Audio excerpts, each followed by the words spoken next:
তেওঁ মোক বিয়া কৰাম বুলি কৈ শাৰীৰিক সম্পৰ্ক গঢ়ি তুলিলে এতিয়া মোক এৰি দিলে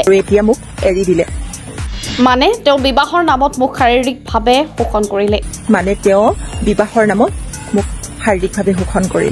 আমাৰ সম্পৰ্কটো দুইজনৰ মতামতৰ ভিত্তিত হৈছিল জোৰ কৰা নাছিল তেওঁ আচলতে আমাৰ সম্পৰ্কটো দুইজনৰ মতামতৰ ভিত্তিত হৈছিল মানে জোৰ কৰা নাছিল তেওঁ বিয়াৰ প্ৰস্তাৱ দিছিল মই গ্ৰহণ কৰিছিলো আমি দুইজনে সেই সম্পৰ্কটো বন্ধ কোঠাৰ ভিতৰত পূৰ্ণতা দিছিলো আৰু আমি দুইজনে সেই সম্পৰ্কটো বন্ধ কোঠাৰ ভিতৰত পূৰ্ণতা দিছিলো তেওঁ মোক বিয়া নকৰালে কিন্তু এতিয়া তেওঁ মোক বিয়া নকৰালে পাহি গগৈ নামৰ এগৰাকী ছোৱালীয়ে সামাজিক মাধ্যমত এইদৰে ভিডিঅ' বনাই ক'লে এই ধৰণৰ সমস্যা আজিৰ দিনত বহুত চলি আছে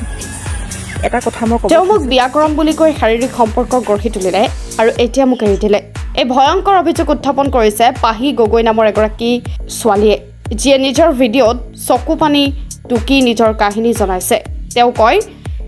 তেওঁ বিয়াৰ প্ৰস্তাৱ দিছিল মই গ্ৰহণ কৰিছিলো আমি দুইজনে বন্ধ কোঠাৰ ভিতৰত সেই সম্পৰ্ক পূৰ্ণতা দিছিলো কিন্তু আজি তেওঁ মোক এৰি দিলে এই ভিডিঅ'টো ভাইৰেল হোৱাৰ লগে লগে দুটা দিশৰ প্ৰতিক্ৰিয়া দেখা গৈছে কিছুমানে তেওঁৰ সাহসৰ প্ৰশংসা কৰিছে আনহাতে কিছুমানে কৈছে এইটো ভিউজৰ বাবে কৰা এখন নাটক আপুনিও জনাওক কমেণ্ট ছেকশ্যনত আপোনাৰ মতামত তেওঁ মোক বিয়া কৰাম বুলি কৈ শাৰীৰিক সম্পৰ্ক গঢ়ি তুলিলে আৰু এতিয়া মোক এৰি দিলে মানে তেওঁ বিবাহৰ নামত মোক শাৰীৰিকভাৱে শোষণ কৰিলে আচলতে আমাৰ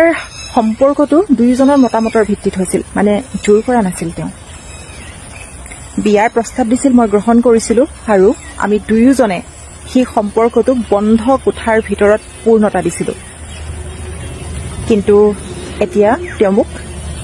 বিয়া নকৰালে এই ধৰণৰ সমস্যা আজিৰ দিনত বহুত চলি আছে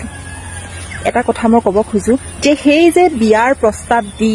একেবাৰে বন্ধ কোঠালৈ লৈ যোৱা হয় সেইখিনিত বাৰু কেৱল পুৰুষজনৰ ভুল থাকে নেকি হয় তেওঁৰ ভুল থাকে তেওঁ ব্যৱহাৰ কৰি এৰি দিয়ে কিন্তু এটা কথা মই ক'ব খোজো যে এখন হাতেৰে জানো হাত চাপৰি বাজে হয়তো নাবাজে যদিহে ছোৱালীজনীক বিয়াৰ প্ৰস্তাৱ দিছে ল'ৰাজনে বিয়াটো পতা নাই প্ৰস্তাৱহে দিছে যেতিয়ালৈকে বিয়া নহয় তেতিয়ালৈকে নিজক সংযম কৰি ৰাখিব পৰাটোহে এগৰাকী প্ৰকৃত নাৰীৰ গুণ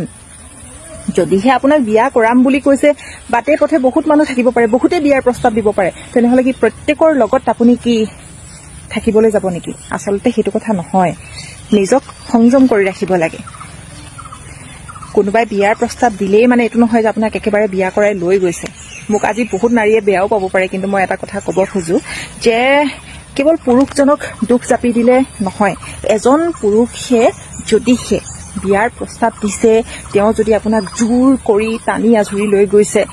আপোনাক শাৰীৰিকভাৱে অপদস্থ কৰিছে তেতিয়া সম্পূৰ্ণ দোষাৰোপ তেওঁৰ ওপৰত জাপি দিয়া হ'ব তেওঁ কেৱল প্ৰস্তাৱহে দিছে বোলে আমি একেলগে নিশা উদযাপন কৰো কিন্তু সেই যোৱা মানুহজনটো আপুনিয়ে হয় টানি আজুৰিটো আপোনাক লৈ যোৱা নাই নহয় জানো যদি টানি আজুৰি লৈ যায় সেইটো দেখোন বেলেগে কিবা হ'বগে আৰু দ্বিতীয়তে হৈ গ'ল যদিহে আপোনাক আবেগিকভাৱে তেওঁ আপোনাক আক্ৰমণ কৰিছে মানে ধৰি লওক আপোনাক কৈছে যে ইমোশনেল অত্যাচাৰ কৰিছে আপোনাক কৈছে যে তুমি মোক ভালেই নোপোৱা সেইকাৰণে তুমি মোৰ লগত এনেকুৱা কৰিছা তোমাক মই মাতিলেও নোযোৱা এনেওতো মই তোমাকেই বিয়া পাতিম তুমি মোৰ লগত থাকিব নিবিচাৰা মানে মোৰ ওপৰত তোমাৰ বিশ্বাসেই নাই ভৰসাই নাই এই কথাষাৰৰ সত্যতা কিন্তু নাথাকে